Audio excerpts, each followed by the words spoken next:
রমজানে ইতিকাফের ফজিলত কি, ইতিকাফের সঠিক নিয়ম কি, ইতিকাফ থাকা অবস্থায় কি করা যাবে আর কি করা যাবে না একটু বিস্তারিত জানাবেন। কারণ আমাদের দেশে ইতিকাফ এমন কঠোর করা হয়, ভয়ে কেউ ইতিকাফে বসে না।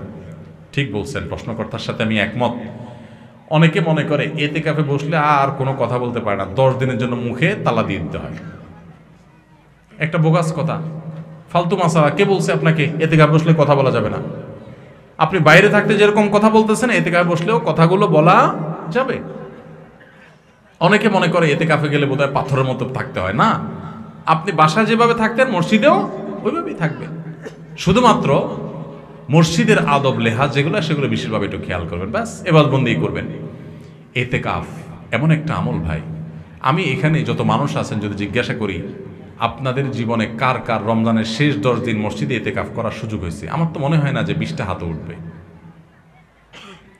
অথচ ভাইরা, রমজানের সবচেয়ে গুরুত্বপূর্ণ আমলগুলোর একটা হলো রমজানের শেষ 10 দিন ইতিকাফ করা।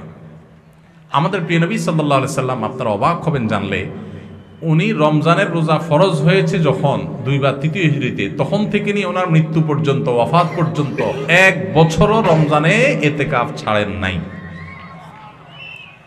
যে আমলটা আপনার নবী কোনো বছর রমজানে ছাড়তেন না, সেটা আপনি সারা জীবনে একবারও করেন নাই।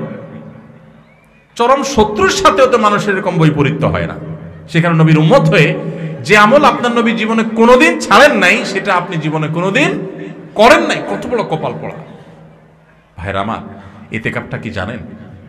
কারোর বাড়িতে কারোর পায়ে জড়ায় ধরে আমরা পড়ে থাকি না? অনেক সময় দেখা যায় না, কিছু গরিব মানুষ, কিছু ফকির ভিক্ষুক দেখা যায় পাও জড়ায় ধরে সার দিয়ে যান, তখন না দিয়ে পারে মানুষ। কারোর দরজার সামনে যায় বসে গেলেন, ভাই যেভাবে হোক দেন।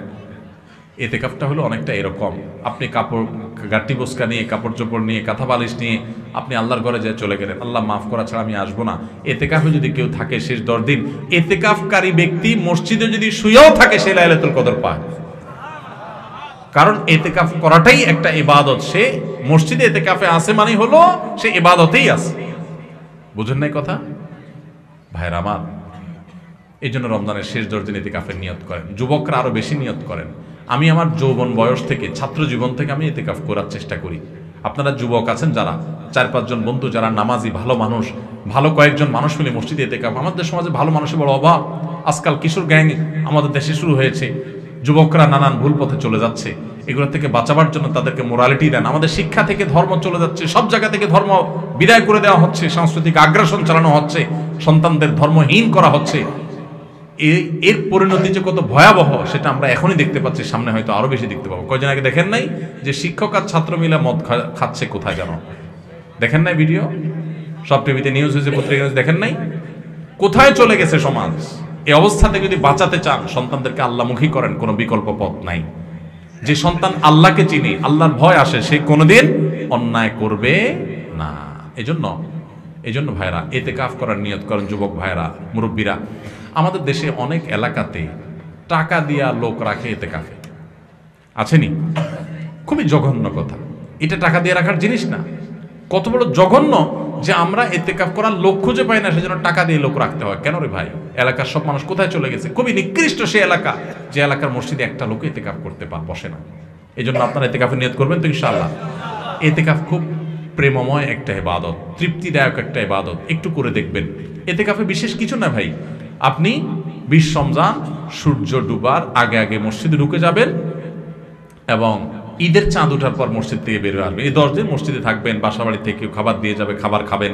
মসজিদের ঘুমের সময় ঘুমাবেন, নামাজ কালাম পর বাকি সময় বন্দি করবেন। বিশেষ প্রয়োজনীয় কাজ থাকলে ওই মসজিদের ভিতর থেকে সারতে পারবেন। ছাত্র মানুষ, পড়ালেখা লাগে, টুকটাক বই পুস্তক পড়লেন, ভালো বই পুস্তক পড়লেন, সেটাও করতে পারেন।